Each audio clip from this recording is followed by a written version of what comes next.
Alors bonjour mes chers abonnés, j'espère que vous allez bien.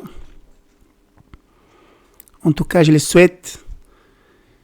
Et tout d'abord, n'oubliez pas de liker, de partager les contenus de cette chaîne d'éveil de conscience. À vrai dire, la délivrance de l'esprit. Et justement, aujourd'hui, on va parler les croyances, on va parler aussi d'esprit. Et on va parler aussi de la force de volonté. C'est très important. Alors, je vais directement au sujet et directement au contenu. On va parler par exemple de la force de la volonté. Alors qu'on pourrait découper cette vidéo en plusieurs morceaux parce que c'est grand. C'est du contenu vaste qu'on ne peut pas aborder juste au bout de quelques minutes. Mais dans le premier temps, on va faire un petit résumé, on va parler vite et un petit peu sur ces sujets. Donc la force de volonté. On entend beaucoup aujourd'hui, les gens disent, pour réussir dans la vie, ou pour prospérer, il faut la force de volonté, c'est-à-dire mettre toute ta force de volonté pour pouvoir réussir. Mais je viens vous dire qu'aujourd'hui, je viens vous dire que juste la force de volonté ne suffit pas. Parce qu'avant d'avoir la force de volonté, il y a d'autres facteurs qui empêchent de réussite. Juste la force de volonté ne suffit pas. Parce que vous voyez, il y a beaucoup de gens qui ont tellement envie de réussir dans la vie. Et tout ce qui est formation sur les vidéos, la personne achète. C'est-à-dire formation dans l'immobilier, etc. La personne lance dans tout. Peut-être si c'est votre cas. Il y a d'autres qui est l'église. Où il y a l'église qui dit qu'il y a un pasteur qui est là pour prier, un pasteur qui est là pour prier pour lui, qui va prospérer, cette personne, il va là-bas. Où il y a un événement où il y a des prophètes qui viennent pour prier pour cette personne est là aussi parce qu'elle va être prospère. Donc la force de volonté, elle est là. Où il y a les prophètes, elle est là. Où il y a l'évêque, si l'évêque qui vient du Brésil, elle est là. Des formations, elle est là. Chaque lundi ou chaque mardi, elle est à l'église pour prospérer, elle est là. Et la personne ne comprend pas pourquoi elle n'a pas de résultats, malgré la force de volonté. Et qu'est-ce qui se passe après? Comme le pasteur a les réponses toujours au bout des lèvres, il va vous dire que c'est le diable qui vous résiste. Ça, c'est une autre parenthèse qu'on va parler plus tard du diable. Plus tard. On va vous dire que c'est le diable, etc., qui vous empêche. Et du coup, vous commencez à prier, vous commencez à jeûner, etc. Malgré tout ça, rien. Donc, la force de volonté est toujours présente. Donc, la force de volonté ne suffit pas. En tout cas, la force de volonté, tout seul, ne peut pas marcher. Parce qu'il y a des autres choses qui empêchent la force de volonté de se manifester. Je vous donne un exemple. C'est comme un cheval ou un lion qui est attaché. Cet lion, cet cheval, elle a beaucoup de force. Elle a une force de volonté de détacher et de partir courir, de vivre dans la liberté. Cet lion, cet oiseau, par exemple, elle a envie de courir, de voler. Cette volonté, elle essaye de sortir de là. Il y a une force de volonté. Elle a la force, si vous voulez. Elle a la force. Elle a la volonté. Donc, malgré tous ces deux éléments qu'elle a, elle n'arrive pas à sortir de là. Pourquoi? Parce qu'il y a une chaîne qui l'empêche. Et cette chaîne s'appelle croyance. La croyance qui l'empêche de sortir de là. Donc la force de volonté ne suffit pas. Donc là, la croyance qui l'empêche de sortir de là. Et lutte pour sortir de là et ne sortit pas de là. Alors qu'est-ce qui a construit cette croyance? L'esprit. Donc l'esprit de cette personne est conditionné. L'esprit de cette personne est conditionné. C'est là le terrain. Le terrain fertile, en tout cas des mauvaises ou des bons fruits, c'est l'esprit.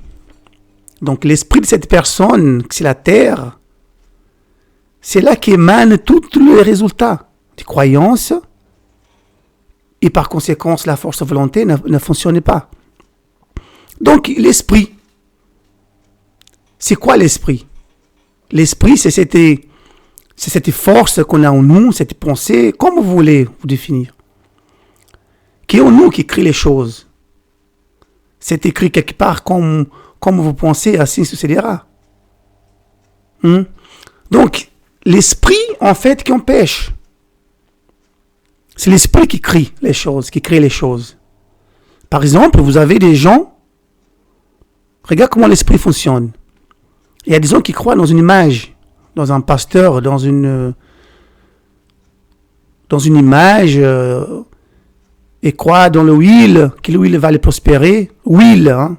Souvenez-vous, le huile, elle est consacrée, la croix.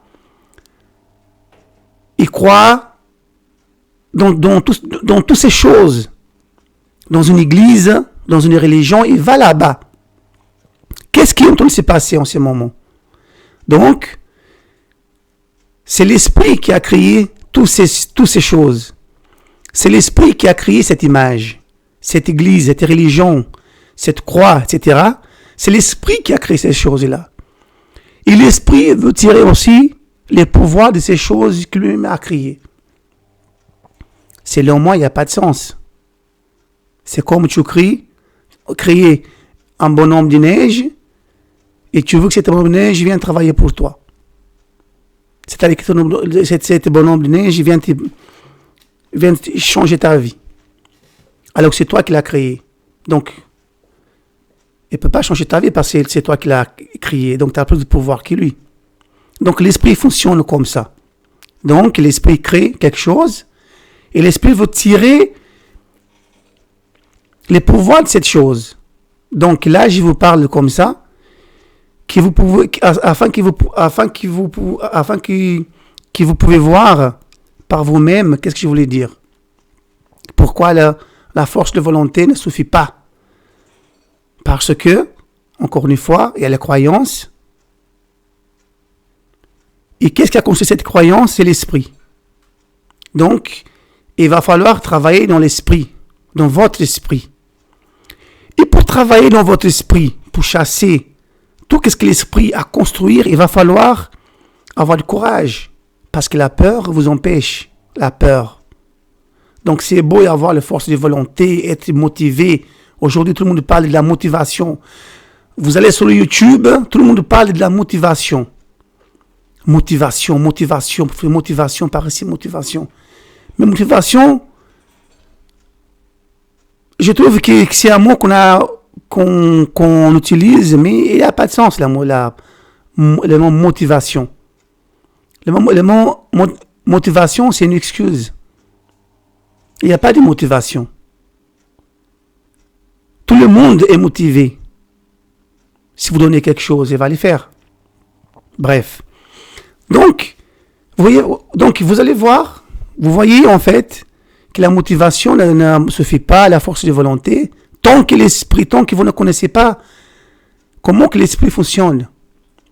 Si vous ne savez pas comment l'esprit fonctionne, vous êtes automatiquement un esclave de la société. Vous êtes un esclave. Malgré que vous avez vos diplômes, malgré que vous avez un peu d'argent, je ne sais pas, vous êtes esclave de la société. Par conséquent, vous êtes esclave de la religion, d'un système, vous avez une autorité, donc vous êtes esclave. Donc esclave n'a droit à rien. Donc esclave a droit à rien. Donc c'est pas vous que j'appelle l'esclave. Je dis l'esprit. C'est l'esprit de cet état d'esclavage. Vous ne pouvez pas sortir d'où vous êtes. Vous pouvez habiter dans une église tous les jours, donner la dîme et sacrifice que vous voulez. Vous pouvez voir les prophètes, tous les gens que vous voulez, les présidents, mais si votre esprit est conditionné, vous ne pouvez pas voir la grâce. Et par conséquent, vous vivez dans la peur, dans l'inquiétude, etc. Donc, je suis venu aujourd'hui pour pour vous dire que la force de volonté ne suffit pas. Et la motivation ne suffit pas non plus. Donc c'est important de connaître l'esprit. Vous connaissez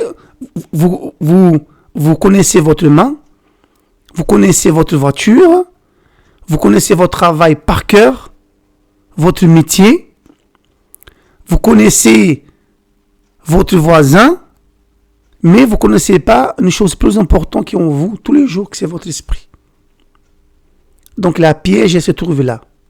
Donc comme vous ne connaissez pas, la société vous manipule. Les pasteurs, les religions, l'église vous manipulent. Vous êtes esclaves, société. Et vous ne pouvez pas voir la grâce. Vous ne pouvez pas voir la grâce. Vous êtes privés de cette grâce. Alors que cette terre nous appartient tous. Cette terre nous appartient tous comme cette terre elle appartient à tous les arbres.